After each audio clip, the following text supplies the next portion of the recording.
Hello नमस्कार मैत्रिणींनो, आज तुमचं माझ्या नवीन एका व्हिडिओमध्ये मनपूर्वक स्वागत करते.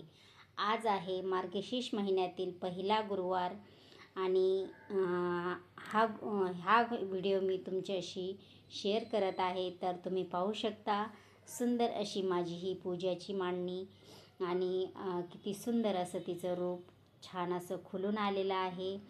जसं साक्षात लक्ष्मी अवतरली असं हे दिसत आहे.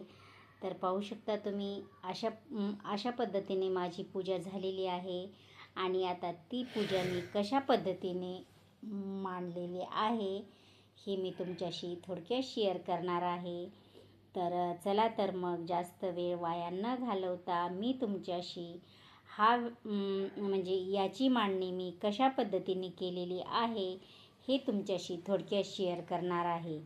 तर मग सर्व काही काम माझं आवरून झालेलं होतं. सकाळी म्हणजे उंबरठ्याचं लेपन वगैरे सर्व झालेलं आणि त्यानंतर मी छान अशी स्वच्छ जागा करून त्यावर स्वास्तिक काढलं आणि स्वास्तिक काढल्याच्या नंतर त्यावर मी एक छानसा असा चौरंग ठेवला आणि चौरंगावरती मी एक छोटंसं मस्त असं लाल कलरचं आसन घातलं आणि आसनावरती छान असं एका तांबणामध्ये तांदूळ भरून त्या तांदळावरती अष्टदल कमल काढून घेतलेलं.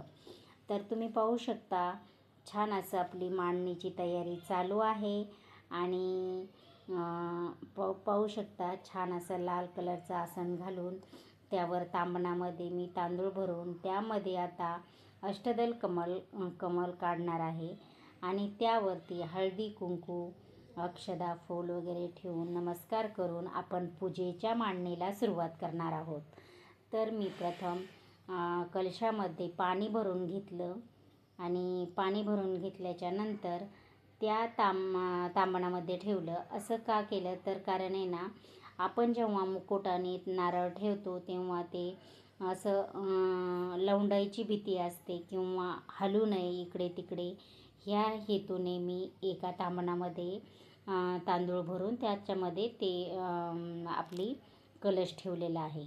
तर प्रथम आपण कलशाला हळदी कुंकू लावून घेऊया आणि एक स्वस्तिक पण काढलं आणि स्वस्तिक काढल्याच्या नंतर असा माझा प्रॉब्लेम झाला की जेव्हा मी साडी घालत होते त्यावेळेस त्याच्यावरती ते काही व्यवस्थित बसत नव्हतं. तर तुम्ही पाहू शकता आता अशा प्रकारे मी मांडलेला आहे आणि त्यामध्ये आपण घालणार आहोत अक्षदा, नाणं आणि छान असं एक फूल आणि अक्षदा, 1 रुपयाचं शिक्का, सुपारी इत्यादी आणि हळदी कुंकू टाकून आपण नमस्कार करणार आहोत. तर हे पाहू शकता तुम्ही सगळं सर्व काही आपलं मांडून झालेलं आहे. आता त्यावरती आपण हे घालणार आहोत म्हणजे त्या कलशाला साडी घालणार आहोत आणि त्यावरती नारळ ठेवून त्यामध्ये नागिनीचे पानं घालून त्यावरती आपण मुकुट ठेवणार आहोत. पण असा प्रॉब्लेम झाला की असं झालं होतं की मी जेव्हा साडी घातली कलशाला तेव्हा साडीची साईज थोडी जास्त होत होती आणि जेव्हा मी स्टीलची कळशी मांडली तर त्यामध्ये तो नारळ बसत नव्हता, नारळ लहान होत होता. अशाप्रमाणे प्रॉब्लेम येत होता. तर खूप वेळ माझा याच्यामध्येच गेला. तर तुम्ही पाहू शकता ही स्टीलची कळशी खालून त्याची साडीची उंची कमी झाल्यामुळे कळशी दिसत होती. तर मग मी ती स्टीलची कळशी काढून टाकली आणि डायरेक्ट आपली जी तांब्याची कळशी होती तीच ठेवली. कारण मग आणि तांब्याच्या कळशीवर ठेवल्यावर साडीचा साईज जास्त होत होती. मग मी एक खाली डब्बा ठेवला आणि त्या डब्यावर कळशी ठेवली. त्यावेळेस व्यवस्थित त्याचं सेटअप झालं. तर माझा हा वेळ बराच असा गेला आणि फायनली मग त्याचं व्यवस्थित हे झाल्याच्या नंतर परत मी साडी बांधून घेतली तेव्हा एकदम सुंदर असं त्याचं सेट झालं. आणि हे पाहू शकता तुम्ही. मग मी कलशामध्ये 7-8 पानं घातली आणि पानं घातल्याच्या नंतर त्यावर नारळ ठेवला आणि त्याला मुकुट बांधून घेतला. तर इतकं सुंदर हे मुकुट असा दिसत होता की छान असं त्याचं म्हणजे लुकच एकदम सुंदर दिसायला लागलं होतं. तरी फक्त मी मुकुटच बांधलेला तोच कलशाला खूप असं छान असं गेटअप आलं होतं. तर हे पाहू शकता. आता आपलं इतकं छान असं हे मांडून झाल्याच्या नंतर आणि पानंही खालीवरती होत होते सारखे, पण थोडंसं मी ॲडजस्ट करून घेतलं तर ते आलं. कारण आणि पत्री ह्यावेळेस मला म्हणजे अशी इथे भेटत नव्हती आणि जी असे म्हणजे कोणताही पाला असला ना त्याच पत्री आणून विकत होते मार्केटमध्ये आणि ते काहीही मतलब नाही कोणतीही पाला घालण्याचा. त्यासाठी मी घेऊन नाही आले, डायरेक्टली आपले नागिनीचे पानं ठेवली. आणि आत्ता ह्यावेळेस माझ्याकडे कडी पण होती, त्यामुळे कढीमुळे मला जास्त वेळ लागला नाही. मुकुटही छान सेट झाला आणि त्या कढीमुळे बांधायलाही व्यवस्थित आलं आणि दागिनेसुद्धा आपले छान असे बसणार आहेत. कारण कढीमुळे आपल्याला दागिने, हार, गजरे वगैरे सर्व काही व्यवस्थित घालता येणार आहे. कारण अगोदर माझ्याकडे नव्हतं हे कढी, आत्ता मी मागवलेली आहे. आणि ही पहा तुम्ही मूर्तीचं रूप किती सुंदर असं दिव्य भव्य दिसायला लागलेलं आहे. आणि हे मला बाप्पा मोरया स्टोअरमधून मी हे घेतलेलं आहे आणि इतकं सुंदर खरंच खूप छान असं लुक आलेलं आहे. जर तुम्हाला कोणाला घ्यायचं असेल तर खूप छान असं ह्या मुकुटचं रेखीव असं काम आहे आणि खूप छान अशी फिनिशिंग आहे. त्याचं लुकच एकदम सुंदर असं दिसत होतं आणि तुम्हीसुद्धा पाहू शकता किती छान असं याचं रूपच वेगळं दिसायला लागलेलं आहे आपल्या ह्या लक्ष्मीचं.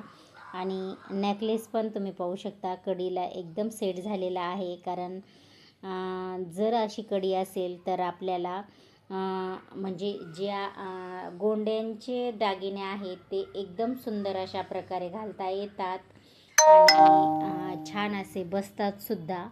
तर माझं हे असं बराच वेळ झालं, मग मी एक नेकलेस घातलं आणि एक असं म्हणजे एक डोरलं म्हणून आहे तर ते घातलं आणि एक लॉंग गंठण घातलं. तर एवढंच घातलं आणि तरीसुद्धा खूप छान दिसत होतं. आणि आता मला नेक्स्ट टाईम याच बाप्पा मोरया स्टोअरमधून ह्या देवीचे दागिनेसुद्धा मागवायचे आहेत. कारण त्यांच्याकडे खूप छान असा सेटअप आहे आणि ते एक एक म्हटलं तरी पण देतात आणि असं जास्त काही महाग नाही आहे, आपल्या बजेटमध्येच आहे. आणि त्यामुळे मी ते सुद्धा मागवणार आहे. पण सध्या तर काही नाही, माझ्याकडे जे अवेलेबल आहेत मी तेच यूज केलेले आहेत. तर तुम्ही पाहू शकता. आता आपण दागिने घातल्याच्या नंतर आता देवीला आपण गजरे घालणार आहोत आणि ह्या गजऱ्यामध्येच मी एक वेणीसुद्धा बनवलेली आणि तीही एका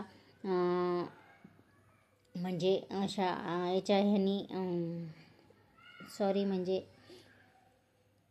छान असं बॉक्सचं कट करून घेतलं गोल राऊंडचं आणि पुठ्ठ्याचं आणि त्यावरती मी डबल साईडच्या टेपने पानं चिटकून घेतले नागिनीचे आणि त्यावरच परत डबल साईडचा चिकट टेप लावून त्यावर एक एक फूल चिटकवून घेतलं आणि अशा प्रकारे मी वेणी तयार केली. कारण आपण जी रेडीमेड वेणी आणली तर ती अशी वाकडी तिकडी होती आणि छान अशी बसत नाही. त्यासाठी मी पुठ्ठ्याचंच एक छान असा गोल राऊंड बनवून त्याची अशी वेणी तयार केली आणि तिचं रूप आणखीनच तेज आणि छान दिसायला लागलं. आणि तुम्ही पाहू शकता इतक्यापर्यंत माझं असंच चाललं होतं किती वेळ, कसं छान दिसते.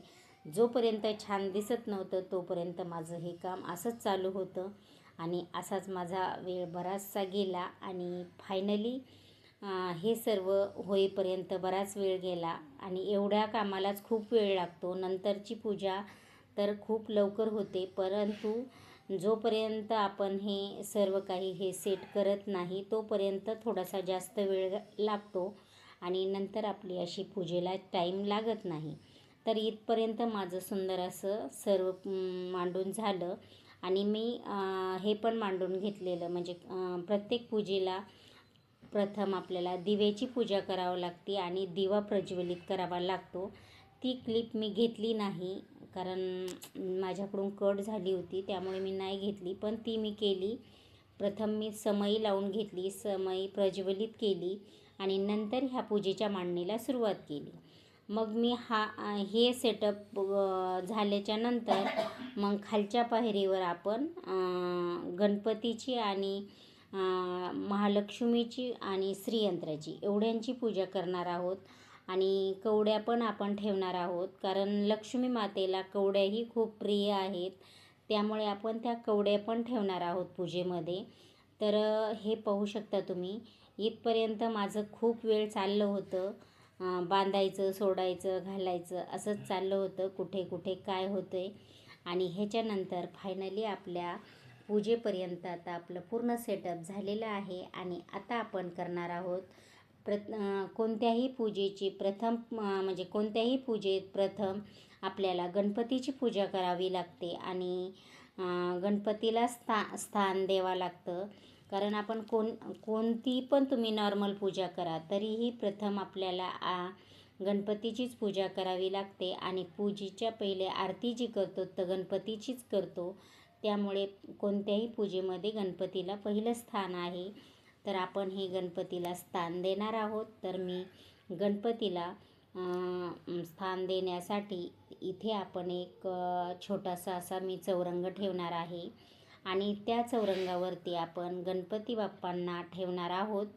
तर आता मी गणपतींना पंचामृतने स्नान घालणार आहोत. तर पंचामृतने स्नान घातल्याच्या नंतर आपण गंगाजलने घालणार आहोत आणि मग त्यांना पुसून वगैरे सर्व घेऊन नंतर त्यांना त्यांच्या जागेवर विराजमान करणार आहोत. तर तुम्ही पाहू शकता आपल्या गणपती बाप्पांचा अभिषेक झालेला आहे आणि आता त्यांना हळदी कुंकुम फूल अक्षदा वाहून त्यांना नमस्कार करणार आहोत. आणि त्यानंतर पुढच्या यांना म्हणजे आपल्या लक्ष्मी मातेला हे आपण त्याचप्रमाणे पंचामृतने स्नान घालून नंतर गंगाजलने हे करून नंतर आपण त्यांना स्थान देणार आहोत.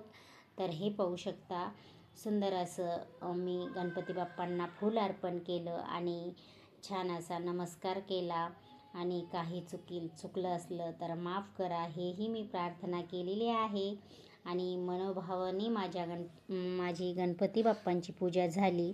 आणि हे पाहू शकता मी हे छान असे चरण घेतलेले आहेत आणि ते मी एका नाशिकच्या ताईंकडून घेतलेले आहेत. तर तुम्ही पाहू शकता खूप असे सुंदर असे हे चरण आहेत आणि हे चरण पण खूप छान आपल्या पूजेमध्ये दिसतात, तुम्ही तर पाहू शकता.